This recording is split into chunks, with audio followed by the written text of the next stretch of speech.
السلام علیکم ورحمۃ اللہ وبرکاتہ۔ اللہ تبارک و تعالیٰ قرآن پاک میں فرماتا ہے والذین تدعون من دونہ ما یملکون من قطمیر۔ یہ قطمیر کیا ہوتا ہے؟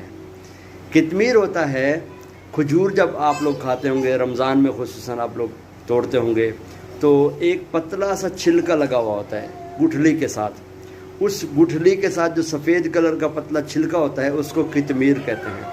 اللہ تعالیٰ فرماتا ہے کہ جو تم میرے علاوہ جس کو بھی معبود بنا رہے ہو، جس کو بھی لائق عبادت سمجھتے ہو، وہ تو اس گٹھلی کے چھلکے پر بھی قدرت نہیں رکھتے، اس کے بھی مالک نہیں ہیں، اور تم مجھے چھوڑ کر ان کو معبود بناتے ہو۔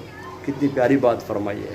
ایمان والوں کو مبارک ہو، ماشاءاللہ، اللہ تعالیٰ کی رحمت سے آپ کو اللہ تبارک و تعالیٰ کی عبادت کا شرف ملا، اور افسوس ہے ان لوگوں پر جو اللہ کے علاوہ کسی اور کو خدا بنائے بیٹھے ہیں۔